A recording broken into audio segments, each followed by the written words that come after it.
Hey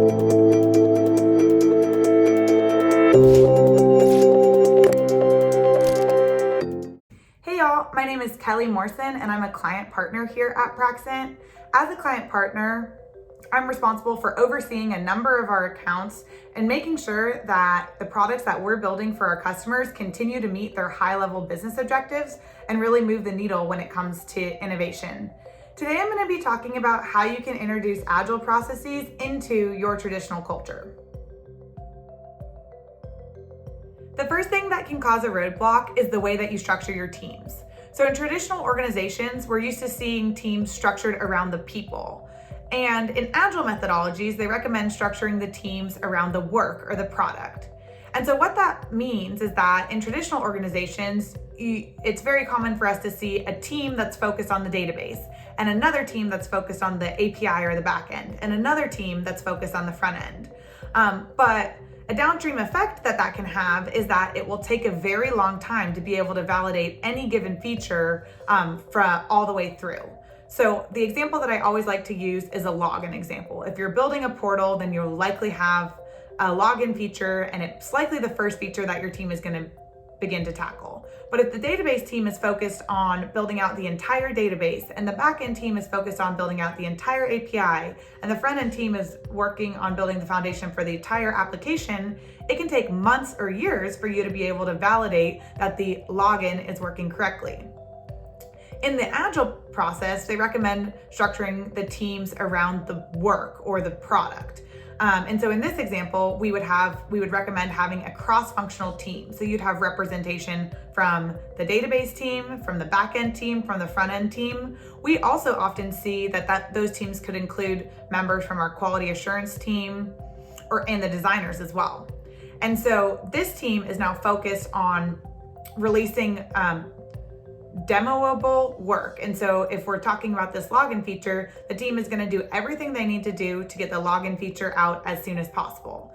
So what that means is that you're able to see releases much more frequently. You're able to see fully functioning work, and it prevents so much rework that we see in traditional teams, where when we finally get a test login, we realize that something is broken in the database and we have to go back and rework a lot of things that's already been developed.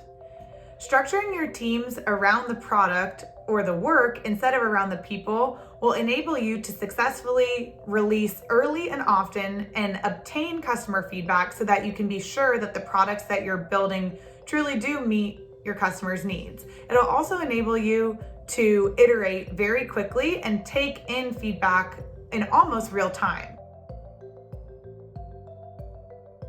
Another thing that can cause roadblocks when introducing Agile processes is the word MVP. For those of you who aren't familiar, MVP stands for minimum viable product. And that word can be scary with those who aren't familiar with it. The goal of the MVP is to release early and often so that you can get user feedback as soon as possible. And we really focus on defining the minimum set of features that can provide value to the end user. When talking about MVP products, it's important to make the distinction that an MVP is just one version of the product. It's not the final version of the product by any means. At Praxent, we run 2-week sprints, which means we're working on and releasing new features every 2 weeks. So when we release an MVP product, that version of the product lives in the wild for 2 weeks before we're introducing new features and a new version of the product.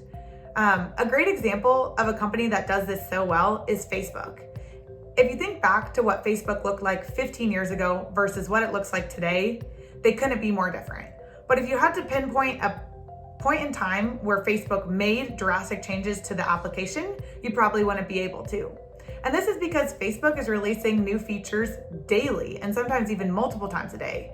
And what that enables them to do is they can get user feedback in real time. They're not holding a set of features back to have this big bang release, but instead they're making small incremental changes that they can get feedback on, and that actually drives the direction and the priorities of their roadmap.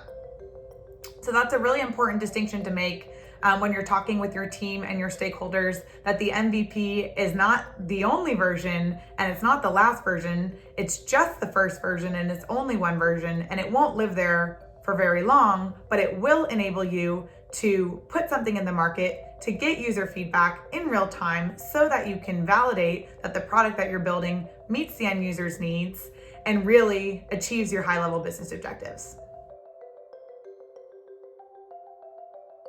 A third and final thing that can create roadblocks when transitioning to an agile development process is not including senior stakeholders in the conversation and in the transition.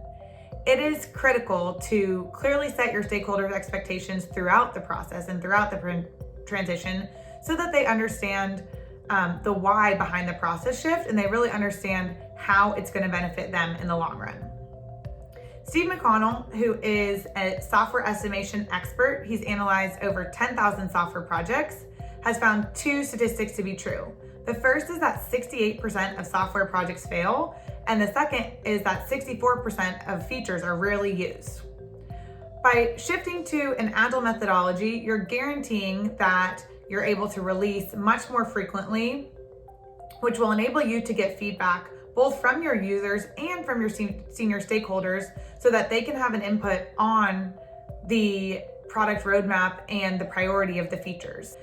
For senior stakeholders, this is critical when they're thinking about how these features are going to have an impact on their ROI. I hope this explanation was helpful for you. At Praxent, we focus on helping financial services companies modernize their legacy applications, and this can often include helping them implement some of these agile best practices. If you're working on a similar project or running into similar issues, we'd love to help out. One of the pain points that I mentioned was around unmanageable release sizes, but there are 3 others. We've written an entire ebook on this called The 4 Reasons Why Software Modernization Projects Fail and 12 Strategies for Success. We'd love for you to check it out.